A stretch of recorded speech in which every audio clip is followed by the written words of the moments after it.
இங்கே பார்த்தீங்கன்னா ராஜாங்கம் பொண்ணுக்கு கல்யாணம் நடக்கிறதுக்கு பத்திரிக்கைலாம் அடித்து நம்ம சேதுவும் இங்கே ராஜாங்கம் அவங்க அடுத்து அவங்க தம்பி எல்லா பக்கமும் போய் பத்திரிக்கையை கொண்டு கொடுக்குறாங்க. ஒரு வாரத்தில் கல்யாணம் அப்படின்னு மாதிரி பண்ணி வைக்கிறாங்க.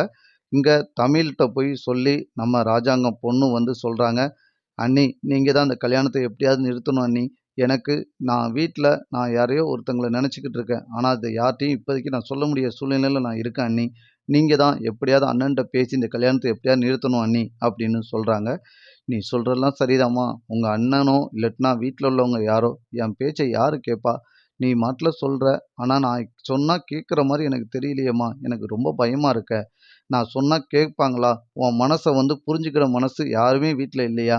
நீ கொஞ்சம் எடுத்து பேச வேண்டியது தானே அப்படின்னு சொல்றாங்க தமிழு. இத கேட்டோனே அவங்க பொண்ணு சொல்றாங்க, ராஜாங்கம் பொண்ணு. இங்க பாருங்க, எங்க வீட்ல யாரும் என் பேச்ச கேட்குற மாரி தெரியல. அதுவும் ஈஸ்வரி அத்தை எனக்கு தெரியாம நெறைய விஷயம் செஞ்சுக்கிட்டு இருக்காங்க. ஆனா அது என்ன பண்றாங்கன்னு எனக்கு தெரியல.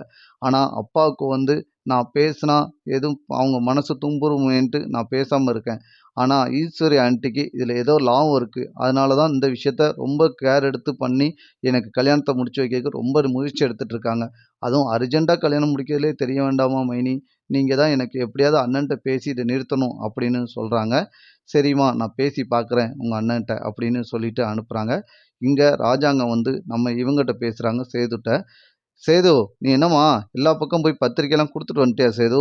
ஆமாப்பா நான் எல்லா பக்கம் போய் குடுத்துட்டு வந்துட்டேன். இது நம்ம வீட்ல லாஸ்ட் கல்யாணம். நல்லா சரதியா நடக்கணும். நல்ல எந்த குறையும் இல்லாம நடத்தணும். அதுக்காண்டி சில விஷயத்த நானே போய் பேசி நல்லபடியா பத்திரிக்கைலாம் எல்லா பக்கம் குடுத்துட்டு வந்துட்டுருக்கேன்ப்பா அப்படின்னு சொல்றாங்க நம்ம சேது.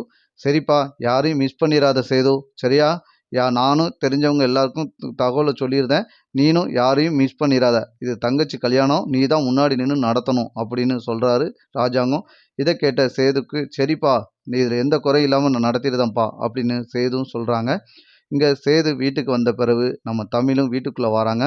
வந்தோனே இவங்கள நம்ம சேதுட்ட வந்து சொல்றாங்க, "உங்க வீட்ல உள்ளவங்க அர்ஜென்ட்டா பார்த்து உங்க தங்கச்சிக்கு கல்யாணம் முடிக்கிறதுல எனக்கு விருப்பம் இல்ல. உன் விருப்பத்த இப்ப யாரு கேட்டா? எங்க குடும்பத்துல விஷயத்துல நீ எதுக்கு தலையிடுற?" அப்படின்னு சொல்றாங்க சேது. "இது உங்க குடும்பம் தான். நான் இல்லன்னு சொல்லல. ஆனா உங்க தங்கச்சிக்கு இதுல விருப்பம் இருக்கான்னு எனக்கு தெரியவே இல்லையே. உங்க வீட்ல உள்ளவங்க ஏதோ வந்து லாபத்துக்காண்டி இந்த பொண்ண கல்யாணம் முடிச்சு வைக்கலாம்ல.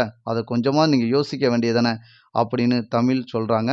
"அது எங்க குடும்ப பிரச்சனை. நாங்க எப்படினாலும் பார்த்துக்கிடுவோம். அத பத்தி நீ பேசாத.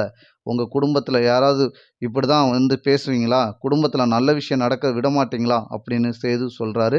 இத கேட்ட தமிழுக்கு வந்து சொல்றாங்க, "உங்க தங்கச்சி விருப்பம் இல்லாம நீங்க கல்யாணத்த முடிச்சு வைக்கிற மாரி தான் எனக்கு தெரிஞ்சது. அதனால சொன்னத சொல்லிட்டேன்.